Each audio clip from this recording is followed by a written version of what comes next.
May nagbabalik sa Facebook, at official na ang pagbabalik ng Facebook page ni Rendon Labrador.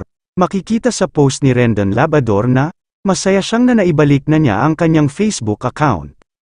Sabi pa ni Rendon Labrador sa kanyang official Facebook page, "I'm back, na-miss nyo ba ako, kumusta kayong lahat, Pilipinas, love muna tayong lahat, ayos ba? #Labrador #stay motivated", caption ni Rendon sa kanyang post. Magandang araw, Pilipinas, ako si VNP, ang inyong online news reporter sa balita at viral na kaganapan sa Pilipinas. Ngayon, mayroon akong mga kakaibang balita para sa inyo. Si Rendon Labrador, ang kilalang Filipino fitness trainer, motivational speaker, at social media influencer, ay nauugnay sa ilang mga kontrobersya kay Vice Ganda, ang sikat na komedyante at television host. Kilala si Rendon Labrador sa kanyang matapang na mga opinyon sa iba't ibang issue, lalo na sa social media.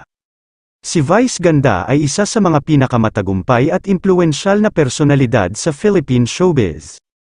Ang hidwaan sa pagitan ni Rendon Labrador at Vice Ganda ay nagsimula noong Hulyo taong 2023, nang mag-post si Rendon ng isang video sa kanyang Facebook page, kung saan kinokritisismo niya si Vice at Ayon dahil sa kontrobersyal na icing scene sa It's Showtime.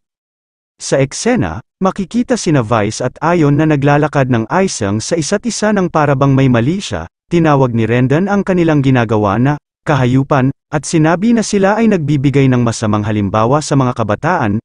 Binansagan din niya si Vice na toxic at mayabang, at si Ayon na umaasa lamang kay Vice para sa kasikatan at pera. Naging viral ang video at nagdulot ng magkakaibang reaksyon mula sa mga netizens. May mga sumang-ayon kay Rendon at nagsabi na hindi desente at hindi moral ang ginagawa ni Vice at Ayon. May iba namang nagtanggol kay Vice at Ayon at sinabing si Rendon ay inggit-ero at mapait lamang. Bumulaga rin ang video sa Movie and Television Review and Classification Board, MTRCB, na nagsaman sa ABS-CBN upang magpaliwanag tungkol sa insidente. Nagdesisyon ng MTRCB na suspindihin ang It's Showtime ng 12 araw dahil sa paglabag sa Broadcast Code of Ethics. Pinuri ni Rendon ang suspensyon ng It's Showtime at nagpost ng mensahe ng pagbati kay Vice at Ayon sa kanyang Facebook page. Sinabi niyang nararapat ito sa kanila at dapat nilang matutunan ang kanilang leksyon. Binansagan din niya si Vice na tapos na ang kanyang panahon at sinabi na siya ay luma at hindi na relevant. Kinumpara niya ito sa iba pang komedyante tulad nina Michael V at Vice Ganda, na aniyay mas malikhain at mas maraming kakayahan. Gayunpaman, tinanggal din ng Facebook ang video ni Rendon dahil sa paglabag nito sa kanilang community standards. Inanunsyo ito ni Rendon sa kanyang pangalawang Facebook page at sinabing babalik siya sa lalong madaling panahon. Nagpasalamat din siya sa kanyang mga taga-suporta na sumusuporta sa kanya at sinabing walang masamang intensyon sa sinuman. Noong Agosto taong 2023, nagpost ulit si Rendon ng isa pang video sa kanyang Facebook page, kung saan kinokritisismo niya ulit si Vice dahil sa isa pang kontrobersyal na video na nagtatampok ng isang bata na nagpapakita ng hindi nararapat na asal.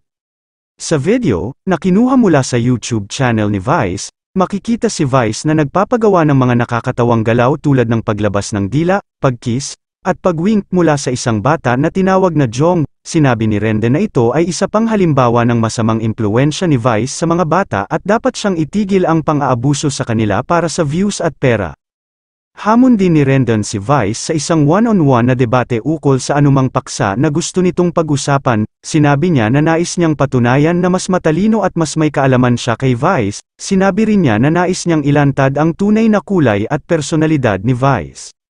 Hindi direktang sumagot si Vice sa mga kritisismo at hamon ni Rendon, ngunit tila'y nagbigay ito ng mga pahiwatig sa ilang mga post at pahayag.